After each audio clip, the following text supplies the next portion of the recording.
I've been complaining so much about the Canon R5 Mark II product launch over the last couple weeks that you might wonder if I had any idea what I was getting into when I bought this camera. And the truth is, I didn't. But I had a pretty educated hunch based on my observations of Canon's development trends and industry trends that this camera had the potential to be something good, if not absolutely special, with regards to one attribute that I admittedly place embellished importance on, and that's video dynamic range.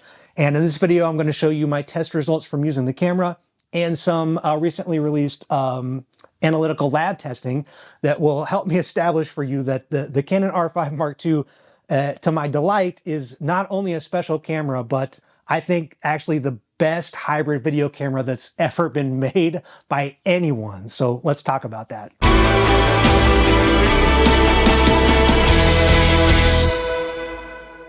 Okay, welcome back to the channel. I do have a lot of test footage to show you. I know when I watch a camera information video, that is the information that I'm most interested in seeing. But first, I wanted to talk a little bit about what is different about the R5 Mark II.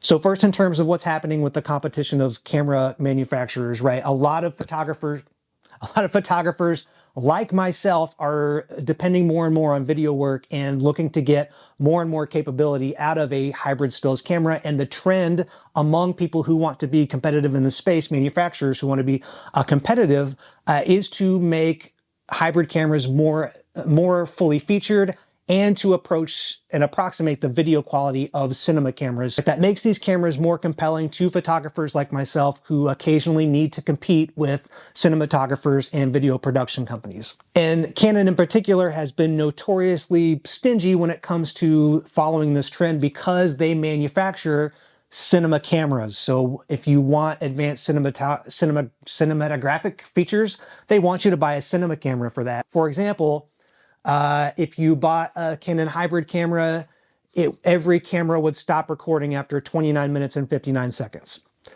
You want to record your kid's baseball game? You need a cinema camera for that. You want to record your church service? Oh, no, you need a cinema camera for that, right? It's ridiculous if you think about it, but that was essentially Canon's position. And in their last generation of cameras, they lifted that restriction, but limited the cameras to shooting in C-Log 3. Again, you want C-Log 2 or a full dynamic range color profile, you need a cinema camera for that. So this spring, or early summer, when Canon released its latest cinema camera, the C400, some things stood out to me about that release. First, it uses a stills sensor. It uses the 3x2 sensor from the R3 hybrid stills camera. But it also stood out to me that unlike the release of the C70 or the C300 Mark III or even the C500 Mark II, when the C400 was released with, footage that Canon had commissioned cinematographers to make with it, I didn't see any footage that made me say like, wow, all right, that's incredible.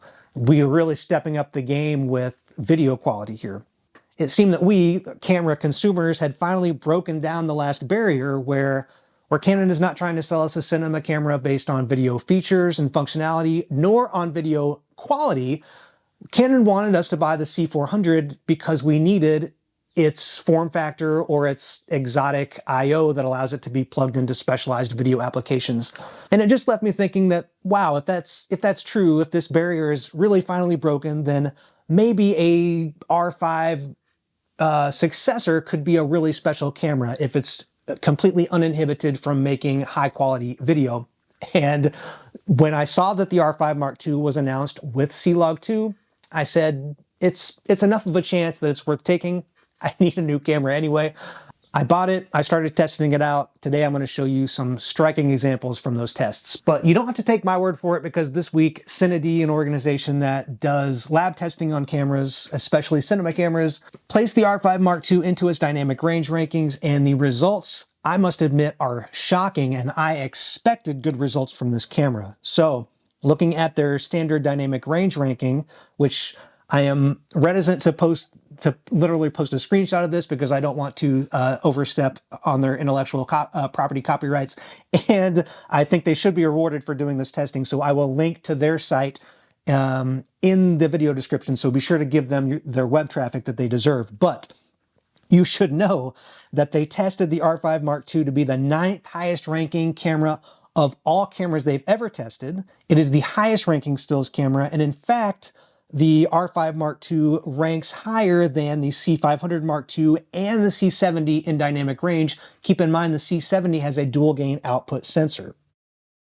But if we switch this over to check the rankings of tests done with a signal to noise ratio of 2, right? So this is testing not just that we can see levels of light, but also signal details, not noise details. In that, we see that the R5 Mark II is the 5th highest ranking camera ever. Not only is it the highest ranking hybrid camera, but it actually outranks cinema cameras with notoriously good dynamic range performance, including the Venice 8K and the Burano and the Red Komodo X. In fact, with a signal to noise ratio of 2, a rating of 13.3 stops places the R5 Mark II only 0.2 of a stop below the ARRI Alexa Mini LF and only 3 other very high-end cinema cameras. Wow. Wow. Okay, so that's the skinny from, someone more qualified to provide an analytical result of the dynamic range of the camera than I am with my test footage. However, as I said, I have been collecting a lot of test footage because I wasn't going to wait for this result. I wanted to find out for myself what this camera is capable of. Now, I'm going to show you some footage, and keep in mind, this is not comparing one camera against another. This is, and nor is this like a test of like the autofocus accuracy, right, and all that stuff. This is a test to show you what the footage looks like from the R5 Mark II, so you can say, that's awesome, that's what I'm looking for, this is the camera for me, or maybe I need to continue looking for other footage from other cameras or other people who have tested this camera. But where it is, I think, beneficial to talk through what was done to the footage or why I showed a particular piece of footage, I'll have some commentary. After all of that, I'll have footage that I just ran through basic color space transform so you can see sort of what it is like in a more casual use case. However, let's start looking at some video.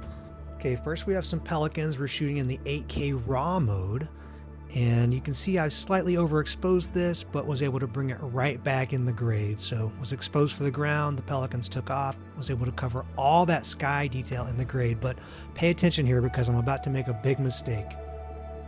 See, I went to lower the exposure to try to keep the sky in frame and actually ended up turning the dial the wrong way and raising the exposure. No problem, brought that right back in the grade. Made the same mistake again. You would think this is absolutely exposed beyond the ability to be recovered. Nope, brought it right back in the grade.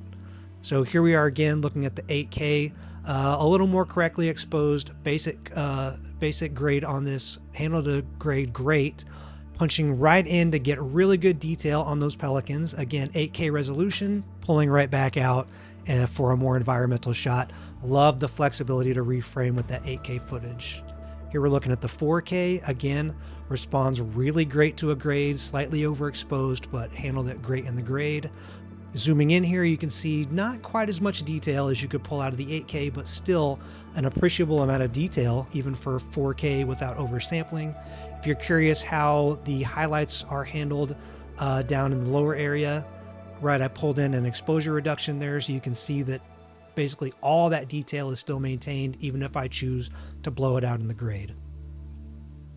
And here I've run the footage through some stabilization so you can kind of see how the camera does. I think still a slight rolling shutter improvement that I'd like to see Canon continue to improve on this camera, but an appreciable improvement over the previous generation. Here we're seeing the ungraded footage. In this scene, I wanted to sort of do a high dynamic range test, so I'm shooting right into the sun and seeing how the shadows look. So this is the 4K fine mode and the 4K raw mode. Now we'll punch in here for a little bit so you can see this is the 4K fine mode with Canon's noise reduction punched in 400%, and the same enlargement on the raw footage, but this time running the noise reduction through DaVinci Resolve.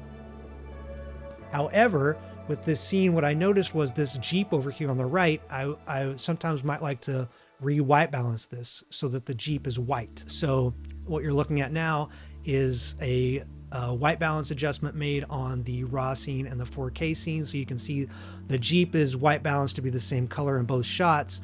But when we zoom out, the raw scene handled that white balance adjustment way better than the 10-bit scene, where the white balance adjustment takes the colors super wonky. And it's worth pointing out that I did the white balance adjustment the same way in both shots. So with a color wheels node between the color space transforms, and I probably could have gotten an even better result on the raw footage if I'd done the white balance adjustment in the raw tab. So now we're looking at a scene I wanted to put a heavy grade on. So this is kind of graded like a 2000s true crime documentary with the 4K raw, then looking at the 8K raw with the same grade.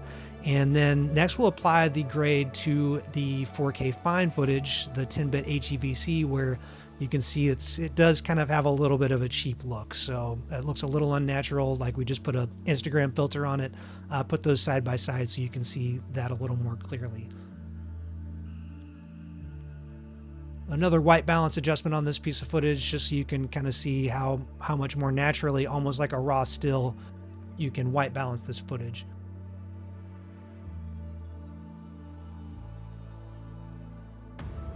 This high contrast scene, looking first at the 4K raw, and then we'll go into the 4K 10-bit. So this is sort of raw versus C-Log2, but what I'd like to call your attention to in this footage, if you look at the lower left-hand corner, or some of these dark areas in the foreground, this is C-Log3, so you can get a little bit of a glimpse at how much detail you lose in the shadows between those two log recording modes. Lastly, I'm just going to reel some footage for you. All the footage you're about to see is just graded through color space transforms. This is shot at ISO 4000, where the R5 Mark II enjoys a sort of a bump in noise performance going from ISO 3200 to 4000. The next piece of footage is shot at ISO 10,000, and all of the remainder of the footage is shot at native ISO. Hey, thanks for tuning in, guys. I hope you found this helpful. Till I see you next time, keep an eye out and a foot forward. Thanks for watching. Bye.